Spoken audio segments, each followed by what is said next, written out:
Neem Foundation has called for collective effort to sustain the fight against insurgency in the northeastern region and empower women and youths affected by it.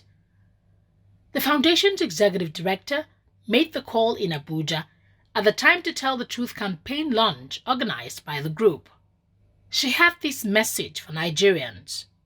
We're here because we feel that in the past decade and a half that terrorists have been operating in our country, that even though the military have made a lot of gains in pushing them back, they seem to be expanding to new frontiers, especially in the Northwest. And they still seem to be able to, they have capacity to recruit. And we feel that this is a time that we stand up and we counter the messaging, the narratives that they are using to entice young people to join the group, despite everything that we now know about how they operate. Well, our expectation is that we form a coalition in Nigeria and in Niger, but we hope that it will grow across the Lake Chad of like-minded people. Today, there are civil society groups that are coming from multiple states in the northeast, in also Niger Republic, that are all, they've been working in this field for years, if not more than a decade and a half. So we're hoping that we'll expand this network so that we'll all speak with one voice against this kind of narratives that terrorists use to entice and recruit. My message to Nigerians is one of hope, that I think if we all collectively stand together, we can defeat extremism. We can remake and change our society. I think we must use the resilience that we've built, the knowledge that we've built, to know that as a country, if we come together, we can really end extremism. The Director General, National Orientation Agency, said there was need to project counter-narrative to dissuade extremists from their beliefs and practices. You can change their narrative is to come with superior narratives, which is already agreed upon communally by all the major sects of Islam, and bring out the truth against the falsehood of Boko Haram. Because what is the argument of the Boko Haram? They claim to be the authentic, the cleanest, and the purest form of Islamists. That is their position.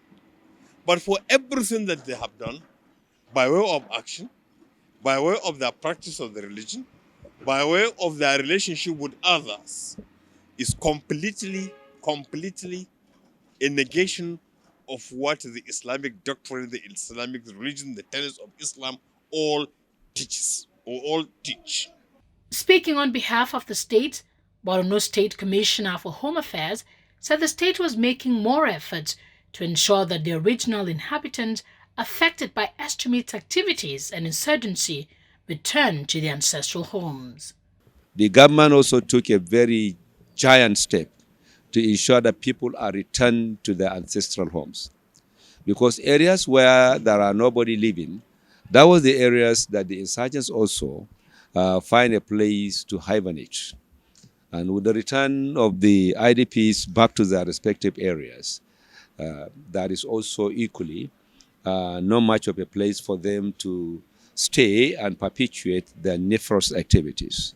Similarly, the Commissioner for Refugees, Migrant and Internally Displaced Persons, represented by the Chief of Staff, Barrister Grace Ofonime-Obong, said the Commission was tackling root cause issues and aftermath of insurgency in extremist-affected states.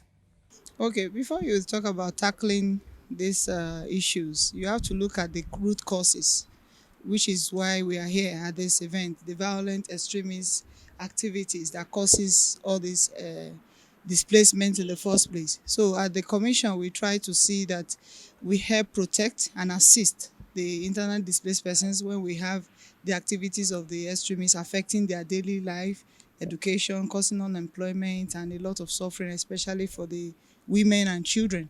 So we have some projects that has been kickstarted pilot projects, and some have, run through some of our states in Nigeria, like the project Skill Up is a project that is meant to empower the youth, the children, and also the women.